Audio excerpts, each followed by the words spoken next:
You ever file your taxes and you owe 4,500? It's like boom, you open it up, no warning, no refund, and you're like, "What in the world am I going to do now? And how did this happen?"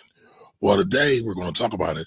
I got an inbox from somebody that reached out to me and wanted some help, and I thought it would be really good to share with everybody else because I get this a lot, especially with my real estate investors. So I want to share the thread right here. All right, so it says, I owed 4,500 this year, and I don't feel like I should have. I want to try a different accountant next year. I also had a question about employing my wife, what we need to do to make this happen for tax purposes. So she does all my paperwork and such. Lastly, I was curious to know about eating out. I spent about $1,500 last year on eating out. I always have real estate conversations, and my accountant told me that I would not be able to use my receipts as a write off. One more question I have is I purchased a duplex this year, and I was wondering if I could write off 50% of my gas I purchased coming back to the property each day, driving back. Now, I'm not sure that last part about driving back, but let's get to that. I want to break that down step by step. So there's a couple of things in there. Let me just take this down real quick. And I actually prepared a PowerPoint slide for this because I get these questions a lot. And so my hopes are I can do this and then start sharing it with other people, right? So 4,500 in taxes. All right, so we definitely want to go over that. That's one of the points. Employing your wife. That's another thing we'll talk about as well. And also the $1,500 and why the accountant told you that you can't write that off because of the receipts that he gave him. I mean, I don't know, but we could talk about it. And then lastly, you also talked about driving back and forth and writing off the gas. All right. So let's jump into it real quick. By the way, if you don't know me, you're just joining. My name is Camari Ellis. I'm the founder of the Philly Tax Team. I'm an enrolled agent. I've been in the tax business for over 35 years. Started with my daddy. I hated taxes in the beginning, but guess what? I wound up following his footsteps. All right. So I just did this slide because, again, I wanted to be thorough and go over everything because a lot of people have this problem. Okay. So stop overpaying Uncle Sam. All right. So you owe 4,500 bucks. Now, I wonder why. I'm guessing you either missed some deductions on your business or your real estate, or you didn't have enough money withheld throughout the year. Um, so what do you need to do? I would suggest sitting down with your tax pro at least quarterly. You want to be proactive with taxes. I'm going to say this, and I say this a lot. If you wait until tax season, like when people want to file their taxes, you're too late. All right. So just keep that in mind. But I know you reached out to me, so you're not in that crowd. But I got to say this for everybody in the back. Okay. So make sure you're reaching out to your tax pro in advance, right? But you owe money. I'm guessing you're not doing good books, or maybe you're not sure how to do good books. And again, if you work a 9 to 5 job, you're not doing a check in to see how much money you should be withholding from your paycheck every week, every other week, whenever you get paid, right? All of these things you want to look out for and be in tune with the year before the year is out. Okay. So going back to this, can I hire my wife for tax savings? So from what you said, I would say yes, but there's a couple of caveats with this, right? So you said, I have a question about employing my wife. What we need to do to make that happen for tax purposes. She does all the paperwork and such. So she does all the paperwork. She's in the business. She's working with you. That is legitimate. So you can either, you can hire her as a W-2 employee, set up payroll for her, make sure all the deductions are being done. I would suggest using a payroll company or Maybe if you're using like a product like maybe like QuickBooks has an add-in for payroll, but we could talk about that a little bit more in depth. Also, make sure you keep timesheets or a track record of how you pay her. Make sure you pay her a reasonable salary. I see a lot of people on social media talking about how much money they want to either pay their wives or their kids or their spouse or their kids. And sometimes it's not what's called market rate. So just because you have a family one working for you doesn't mean, one, you shouldn't pay them, and two, you can just pay them whatever you want. Reason being because sometimes people use that as the way to evade paying taxes. And the IRS knows this. All right. So keep that in mind. Make sure you keep records. All right. Make sure you can just look and see what a reasonable salary is to have your wife do this work, what you would pay anybody else to do it. And there are some benefits for having your wife work for you as well. So, look at that as well in your due diligence. All right.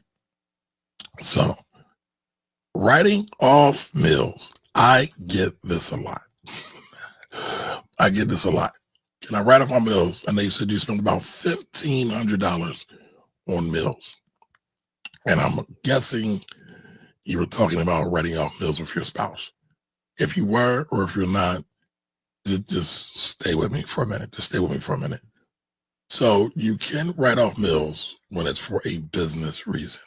However, just writing off mills for you because you decide to go to, I don't know, your local McDonald's, your local diner, and have a meal, and you're talking about your business, that's cool. But this is what you got to do. If you're going to go out and have a meal, it has to have a business purpose. And you should be with someone who you're doing business with. You're looking to get referrals from. You're looking to have them purchase a product or service from you. You're looking to do some kind of partnerships. And you want to document that on every receipt you might have. One, for tax filing purposes. Two, you want to document it because what happens if the IRS doesn't like your receipts or like your claim and they want to challenge it by doing an audit? You need backup, you need documentation in order to fight that. Okay. So with anybody that's reputable, that's been doing this for a while, they know that, yeah, you can claim anything you want on your taxes, but those who are really, really good know that you have to be able to do this nice fancy word called substantiate. So you got to substantiate your claims. You got to be able to back up your claims. You got to be able to show the receipts about what you're claiming. And if you can do that, most IRS audits go away and are fine with that. Okay. So, and I believe there was one more other thing that you said. You had, okay, can I write off my gas for the duplex? All right. So the gas for the duplex. So you can, but let's put it in context. There's a couple of different ways of writing off your expenses for mileage. One way is a standard deduction, the standard method.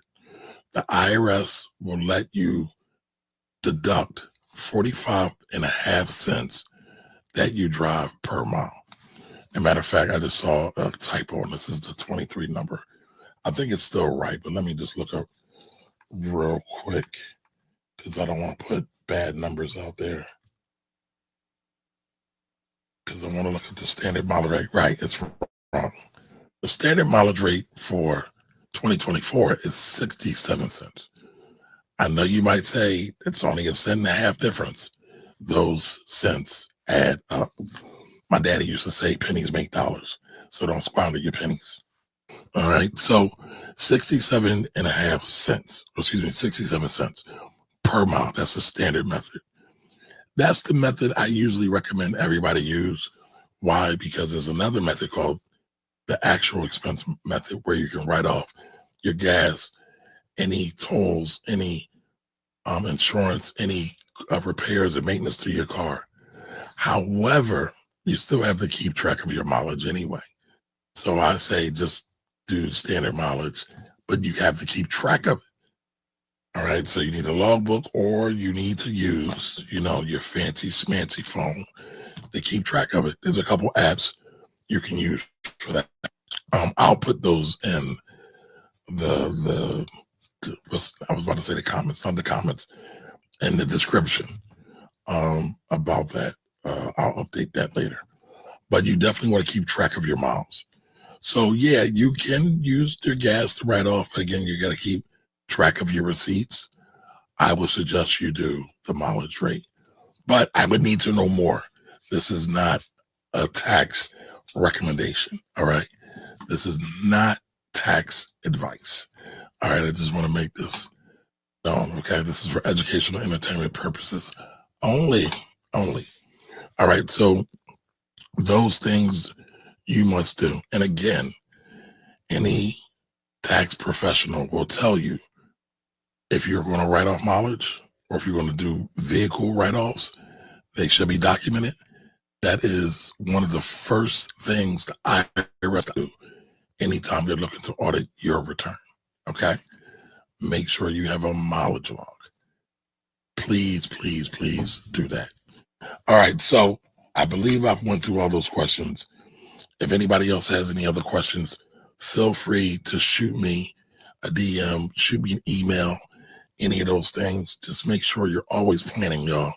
Tax season, again, is not the time to plan for taxes. That's the time to file your taxes. Tax season starts usually January to April. After April, from let's say May to December, is when you should be planning and implementing and executing your tax plan. Because if you're just giving Uncle Sam money without any thought, without any strategy, you're paying too much money. I can guarantee you that. All right, y'all. So if anybody, again, like I said, if anybody has any questions or comments, you can always email me at Camari@phillytaxteam.com. Again, Camari@phillytaxteam.com. Until the next time, I hope you all are great, and I'll see you soon. Bye-bye.